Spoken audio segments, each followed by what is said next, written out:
A few other drugs that can cause hyperkalemia, increased potassium levels, would be not only heparin, but also, which is a blood thinner, right? And how it works, let me talk about how it works. Basically, heparin has a effect on how aldosterone is made, and it stops the synthesis of aldosterone, or it blocks an enzymatic step in the synthesis of aldosterone, reducing aldosterone levels, and therefore decreasing the amount of sodium absorption and potassium wasting. So instead, it's going to go ahead and keep in the potassium, and aldosterone is not going to be effective, so it's going to let out more sodium and keep in more potassium.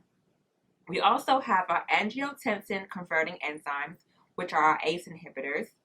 Also, our NSAID drugs can cause hyperkalemia, and also some potassium sparing diuretics can cause hyperkalemia. All right, let's get into manifestations of hyperkalemia, increased potassium levels. I talked about how Nexus Nurse talked about in Florida, they killed inmates with potassium. So if you're increasing potassium levels, you're going to be thinking about somebody dying. So therefore, think about things shutting down, things not working adequately, right? So if you have that in your mind, you'll get to think about what kind of manifestations will come about. Here I have skeletal muscle weakness and paralysis may occur. A variety of cardiac irregularities may result, including cardiac arrest if hyperkalemia is not corrected. We have decreased urine production. We have respiratory failure, so those lungs are not working that well. The lung muscles are not doing their job. Things are shutting down here. We have decreased cardiac contractility. The heart is not even beating as way it's supposed to. Everything is shutting down. Listen, we have early signs of muscle twitches and cramps. Like I said, you're going to get cramps and twitches when there's not enough perfusion due to the fact that the muscle is not pumping properly. Probably our heart muscle is not getting the blood to where it needs to go. We're going to get these muscle cramps. So we're going to have early signs of muscle cramps and twitches, and delayed profound weakness or flaccid. So when it comes to rhythm changes, we have tall peaked T waves, flat P waves, and widened QRS, and prolonged PR intervals. All right, so what interventions are we going to do for somebody with hyperkalemia? Because if that is the case, they are dying. We need to do an intervention pronto, quick, and fast. What we're going to do? We're going to monitor the cardiac signs and respiratory signs, neuromuscular, renal, and GI status. All those things we're looking at right now because things are shutting down, and we got to focus on those main things. The heart is important. That's not functioning well. The lungs are important. That's not functioning well. The kidneys are important. That is not functioning well. And the GI status is important. That is probably not functioning well either because of decreased perfusion. Because when we do have high potassium levels and that heart stops beating the way it needs to beat, perfusion decreases, affecting all organs, right? So we're gonna stop IV potassium if running and hold any potassium supplements given by mouth, PO. We're also going to initiate potassium restricted diet. And remember the foods that are high in potassium. If you can remember those, we have potatoes, pork, oranges, tomatoes, avocado, strawberries, spinach, fish, mushrooms, cantaloupes, carrots, raisins, bananas. Listen, all I know for that is when I think about potassium, I think about green leafy vegetables like spinach. That's how I remember it. I don't know the rest. If you can remember the rest, great. Most patients are renal patients who get dialysis regularly and have a high potassium level. So people who get dialysis normally have high potassium levels just because their kidneys are not functioning properly. So they got to use dialysis to go ahead and get rid of all that potassium. KAYEXALATE is sometimes ordered or given by mouth or through an enema. And this drug promotes GI sodium absorption, so letting that sodium and excrete that potassium. And doctors might order potassium wasting drugs like what? Lasix, yes, or hydrochlorothiazide. Oh my goodness, I know this drug. Yes, potassium wasting drugs like Lasix or hydrochlorothiazide. All right, also we're going to administer a hypertonic solution of glucose along with regular insulin, because as we mentioned before, when you have glucose in the blood and you have insulin, insulin will promote the glucose going into the cell, or tissue, and therefore potassium follows, which will decrease potassium levels in the blood and push it into the tissue, into the cell, all right? Because like I said, where glucose goes, potassium follows. So now we're gonna move on to albumin. So what is the normal albumin level? And the answer will be 3.5 to 5. So it's the same as potassium. So you can't forget albumin then, right? Albumin is a protein made by your liver. Albumin helps keep fluid in your bloodstream so it doesn't leak into your tissues. It also carries various substances throughout your body, including hormones, vitamins, and enzymes. So, it measures your protein status. It identifies long-term protein depletion rather than the short-term protein depletion. Anything below 3.5 will be at risk for delay and tissue repair. Those are important things to know when it comes to albumin and low albumin levels. All right, so now we're going on to calcium. What is a regular range for calcium? Yes, it's 8.29 to 10.5. So how I remember this, so what is the regular range for calcium? It's 8.29 to 10.5. How I remember this is basically we have somebody traveling to Cali August 29th, which goes 8.29, and then they're coming back October 5th, hence 10.5. 8.29 to 10.5. So that's how I remember those ranges. I don't know why I can remember those specific dates, but it helps me. Now let's talk about calcium. What is important about calcium? Calcium is important for wound healing, synaptic transmission in nervous tissue, membrane excitability, and is essential for blood clotting. So anything below 8.29 will be hypokalemia. Manifestations include numbness and tingling of the fingers, mouth, and feet, tetany, muscle cramps, and seizures. I also have here muscle and nerve excitation and irritability, tingling around the mouth, the Chopstick sign, which is the cheek, and the Trousseau sign. Calcium channels leak due to low ATP. You need calcium for muscle contraction.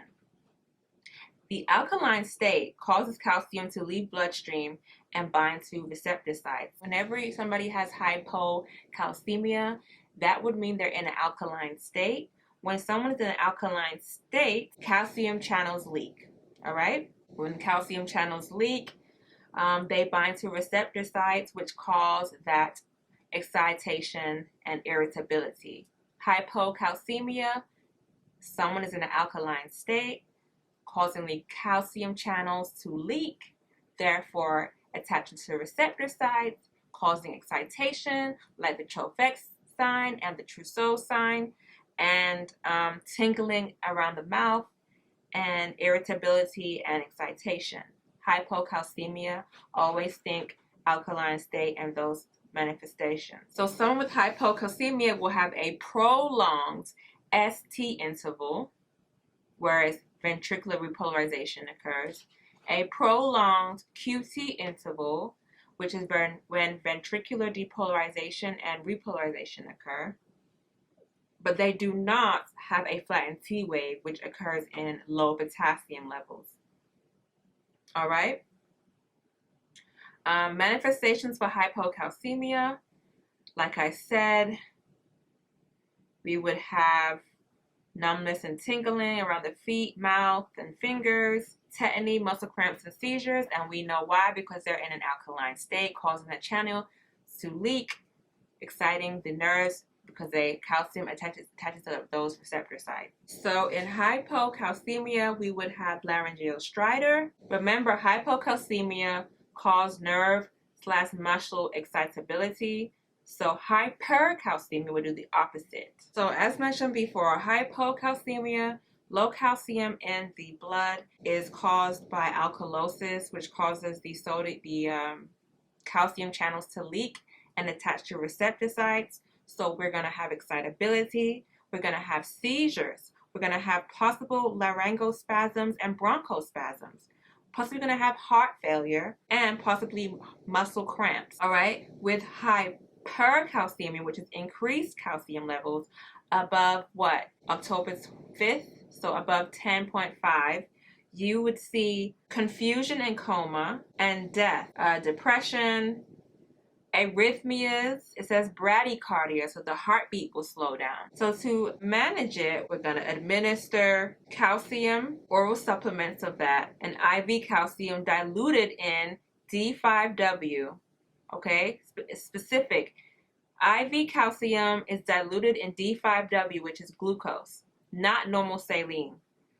IV calcium should be given slowly, okay? And vitamin D supplements are also administered. Hypercalcemia, we're going to give them normal saline solution. They're going to be having loop diuretics, calcitonin to put the calcium back into the bone, IV phosphate. I also wanted to mention that calcium and phosphate have an inverse relationship, and phosphate is 2.4 to 4.4 in the normal range. And corticosteroids. We have high calcium concentration in the blood, which can clump up, and once it gets to the kidneys, it can cause kidney stones. Stones can obstruct the urinary flow and blood flowing, resulting in shock and renal failure. So you need to administer fluids ASAP, 400 milliliters daily, minimum 30 milliliters per hour. We're going to keep the patient ambulating to push calcium out of the blood and into the bone for strength. Hypercalcemia, like I said, we're going to have muscle weakness, lack of coordination, abdominal pain, confusion, absent tendon reflexes because the calcium is in the blood, shallow respirations because the calcium is in the blood and not attaching to receptors, and is an emergency. Okay? So with hypercalcemia, which would be above 10.5, it's an emergency. It's a serious emergency because we have muscle weakness. We have calcium in the blood and not where it needs to be at those receptor sites. And so we're going to have shallow respirations. The muscles are not going to work as well. You need calcium for muscle activity, right? You're going to have absent tendon reflexes or diminished tendon reflexes. You're going to have we're going to have weakness, stupor, coma, all right? Muscle weakness, lack of coordination, depressed reflexes, like I said, decreased memory, confusion, coma, stupor, lethargy, personality changes, psychosis, anorexia, nausea and vomiting, of course. With every other electrolyte imbalance, you might get nausea and vomiting. Most of all, bone fractures because calcium is being resorbed, right? It's being put into the bloodstream, resorption, and therefore causing that bone to be frail and weak, and probably fractures may occur. Most importantly, I wanted to remind myself as well that hypercalcemia, high calcium in the blood causes polyuria, causes you to pee a lot. And when the person pees a lot, they get dehydrated. So dehydration follows polyuria. All right. Why do you think that the person pees a lot when they have high calcium levels? So basically, I'm thinking it's because calcium is hard in the kidneys, and therefore the kidneys can't do its job, which is reabsorb sodium and let out potassium and all that stuff. So instead, it lets go of sodium. So more calcium and sodium get in the urine because of the harsh effects on the kidneys.